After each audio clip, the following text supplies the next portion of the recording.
Jason, ang ganda niya. Nasaan? So, interesado kang kilalanin siya. Ha? Sabi mo, nasaan eh? Nasaan yung paki ko sa sinasabi mo may magandang babae? Oh, safe sa away. Mahal, may tanong ako. Ayokong sagutin. Sasagutin mo o kukurting ko yung gilagid mo? Ano ba yun? Kapag namatay ba ako, maghanap ka ng iba? Depende. Depende? Oo, depende. Inulit pa nga. Bakit? Depende. So ngayon pa lang na hindi pa ako namamatay, iniisip mo na maghanap ng iba. Maria Finn! Ano? Ito na nga, susuyuin ka na. Pasensya ka na kasi tatanga-tanga sumagot yung jowa mo eh. Yes, ewan ko ba sa sarili ko? Alam mo yun, kapag nakikita at nakakausap kita, nawawala pa rin ako sa sarili ko kasi mahal na mahal kita eh. Ganda-ganda mo. Oh, sige na nga, pinapatawad na kita. Talaga? Bati na tayo? Gusto mo yun sabihin ko? Ha? Utot mo mabaho. Bakit kasi sobrang alat ng adobong niluto ko kanina? Yan tuloy, tinuyo na ng tuluyan. Be! Sino ka? Hindi mo na ako kailangan makilala, miss. Sabing sino ka eh? Tahimik. Ayoko. Eh di wag. Eh? I mean, ibigay mo na lahat ng mga gamit mo, miss. Kapag hindi ko binigay, ano gagawin mo? Eh di ilalabas ko ang isang armas na ikakagulat mo. Sisigaw ako. Eh di tatakbo ko. Bakit ako? Bakit hindi ikaw? Tama na. Gusto ko. Ayoko na. Gustuhin mo. Ako na yung bag mo. Ayoko po. Titignan ko lang kung anong tatak. Ang ganda kasi. Bagay sa kapatid ko. Eh? Oo, patingin nga. This is the Mario 2.0 bag. Nabili ko to sa V&G Leather Co. Patingin. Pahawak na rin para makilatis ko kung maganda ba talaga. Oh,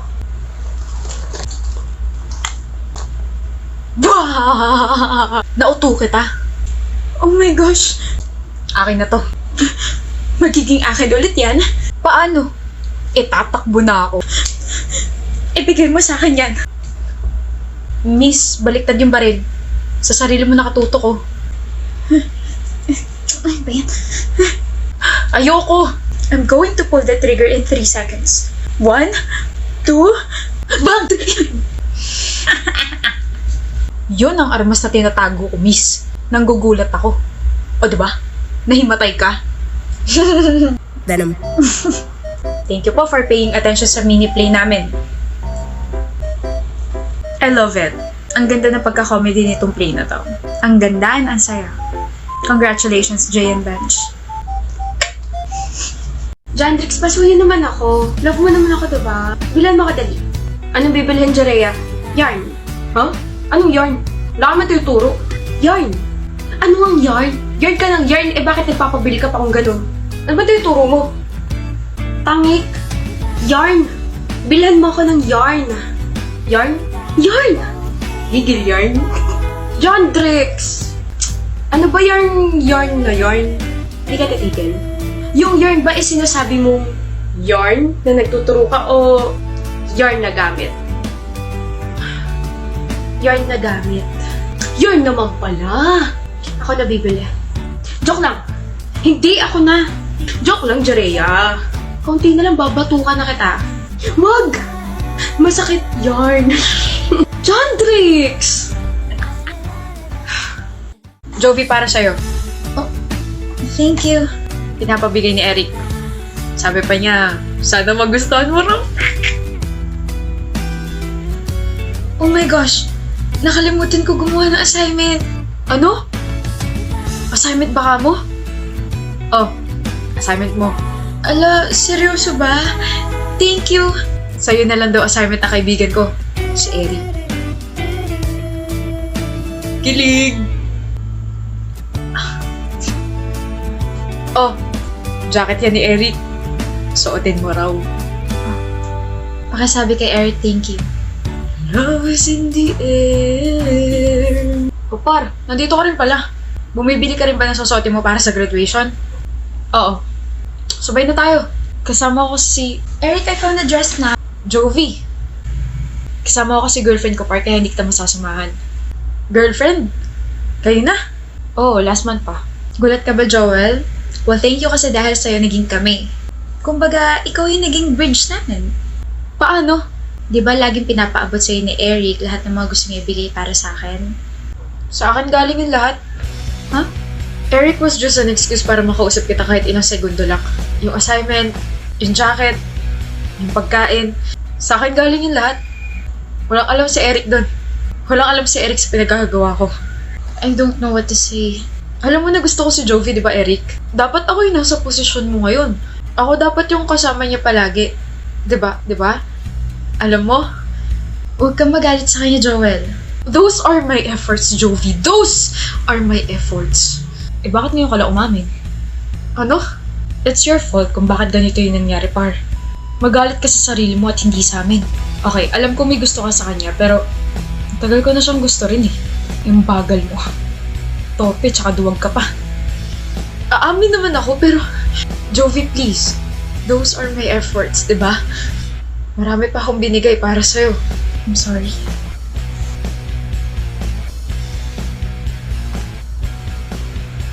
Alam ko namang ikaw yung nagbibigay ng mga yun eh. Kaso sa sobrang tagal mong umami, sa iba na ako nagkagusto. Ano ba pwede kantahin? Oh. Sa may bahay. Patapusin mo muna ako, visit ka. Eh di wag. Utot mo mabaho. Pangit mo, Froilan. Kanta na. Sa harap mo? Oo. Bakit? Impress me. I might date you. Kapal ng mukha mo. Kala mo gwapo ka? Oo, gwapo ka kaya kumuputi-putita. Bumubusi-busila. Ganyan ang imbak ng mga bumbilya. O eto, piso, hanap ka kausap mo. Salamat ah. Oh, Jaya. Nangangaroling ka sa bahay namin. Sample nga.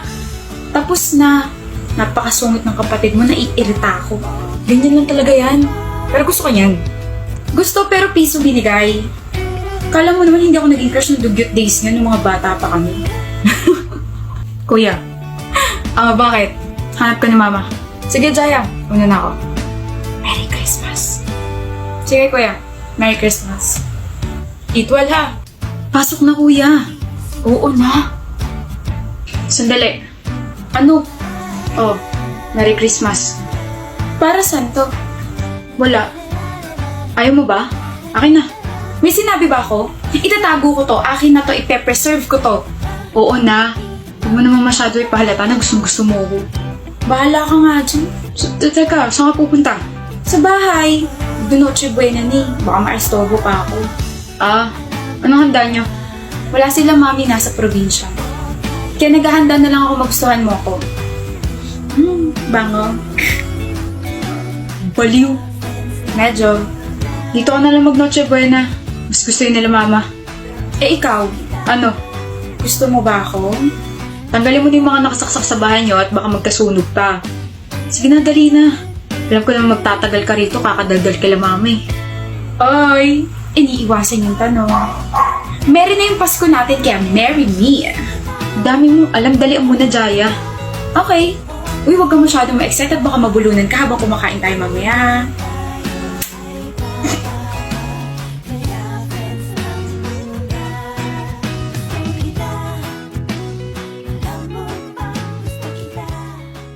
Let's go, babe. Ano yan? What? What the heck are you wearing, John? Damit. Nakikita ko nga, pero polo na pang tito and a denim jeans and... What the heck is that? An old shoes? Parang dalawang generations na yata pinagdaanan niyo ng pangit. Don't insult my rubber shoes, pinag-ipunan ko to. Tsaka Sarah, I don't see anything wrong with my clothes. Wala ko meron. You're meeting with my friends, not with your trashy buddies. Babe, you look dirty. Presentable ako tignan. I know what I'm wearing and we just have a different style. You know what? Let's go shopping. Baguhin natin lahat ng mga damit mo. You should wear shorts or those decent button-up polos. Ayoko. Komportable ako sa ganito. I feel more confident kapag ganito ako. They will laugh at you. Bakit? Kasi ganito suot ko. Parang yun lang? Eh ano naman kung tawanan nila ako? Eh ganito gusto ko suotin eh.